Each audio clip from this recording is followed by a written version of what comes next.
Chapter 5.10 The Importance of Nurturing in Bonobo Society. An indication of how bonobos have been able to develop the nurturing love indoctrination process more than chimpanzees is that female bonobos have, on average, one offspring every 5 to 6 years and provide better maternal care than chimpanzees. Bonobos are born small, develop more slowly than other ape species, and stay in a state of infancy and total dependence for a comparatively long period of time, being weaned at about 5 years of age and remaining dependent on their mothers until between the ages of 7 and 9. Chimpanzees are weaned at about 4 years of age and remain dependent up to the age of 6 on average. While the biological weaning age for humans is considered to be between 5.5 and 6 years, which is closer to the 5 years of the bonobos. Biologists have noted that an individual's lifespan is, amongst other factors, related to the postnatal development rate. And so it is possible to deduce that the selection for a longer infancy period had the side effect of lengthening all the stages of maturation, which may explain how humans acquired our comparatively long lifespan.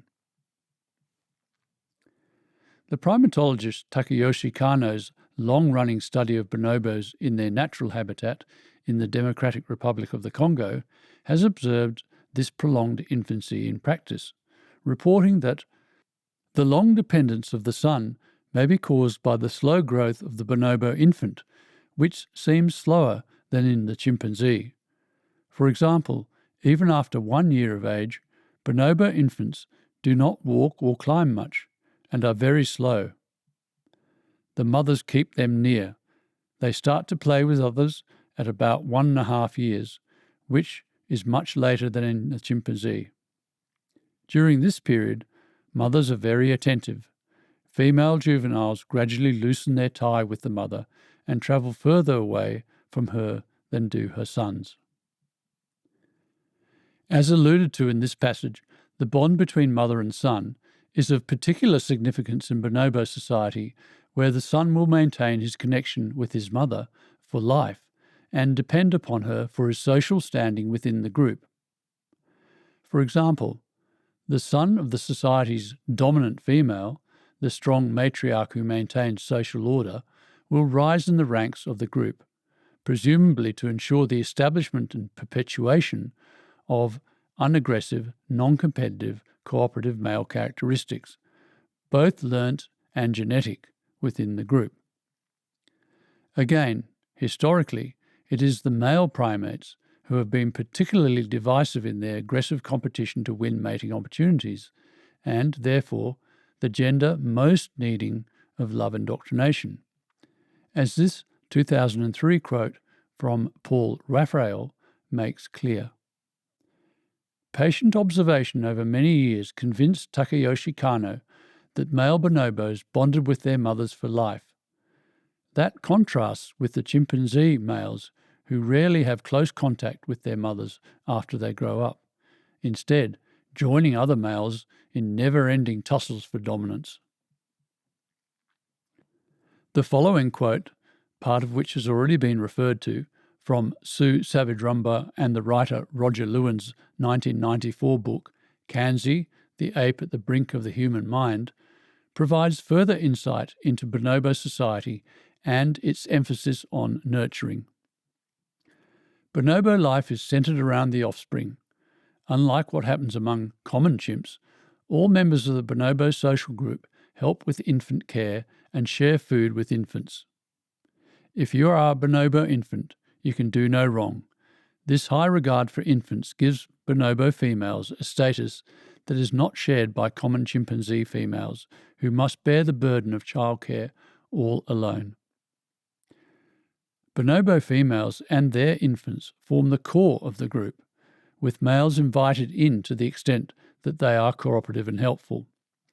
High-status males are those that are accepted by the females, and male aggression directed towards females is rare, even though males are considerably stronger.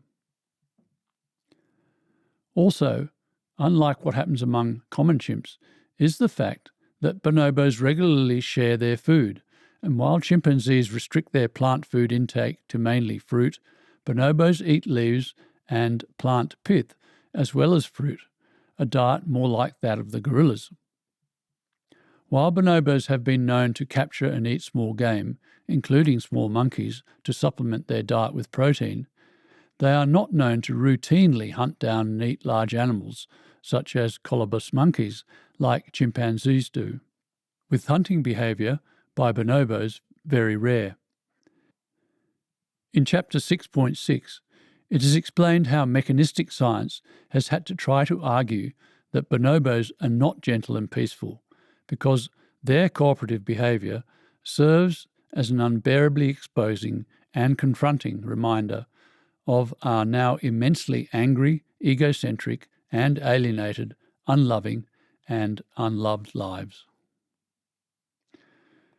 For example, you'll recall how, in paragraph 208, E.O. Wilson brazenly attempted to paint bonobos as indistinguishable from chimpanzees by stating that, like chimpanzees, bonobos do not share, and that they hunt in coordinated packs in the same manner as chimpanzees. However, as I pointed out, even the most basic research shows that Wilson had to fudge his evidence to support his lie. But this is how desperate resigned humans have been to find some excuse for our species' divisive behaviour. Also, while physical violence is customary among chimpanzees, it is rare among bonobos, where, although the males are stronger, male aggression has been tamed, and, unlike other great apes, but like our ancestors, there is actually little difference in sexual size dimorphism between the male and female of the species. And, as has been mentioned, like our ancestors, Sahelanthropus, Auroran and Ardipithecus, bonobos have reduced canine teeth, another indication they are less aggressive. In fact, the bonobo male possesses smaller canines than any other male hominoid. The practice of infanticide, while not uncommon among chimpanzees, also appears to be non-existent within bonobo societies, where even orphan bonobos are cared for by the group. In chimpanzee society, orphans are occasionally adopted by a female, but are not especially cared for by the group. Social groups of bonobos also have much greater stability than social groups of chimpanzees, with bonobos periodically coming together in large, harmonious, stable groups of up to 120 individuals.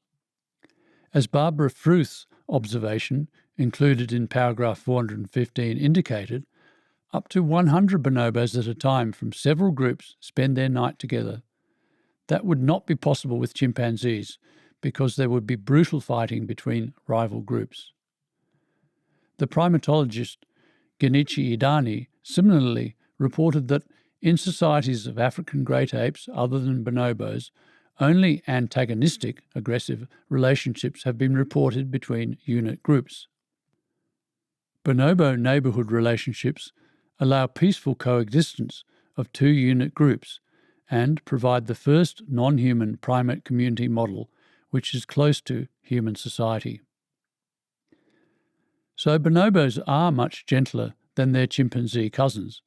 They are relatively placid, peaceful and egalitarian, exhibiting a remarkable sensitivity to others. And not just towards their own kind, as will be evident shortly with an account of how a bonobo cared for a stunned bird.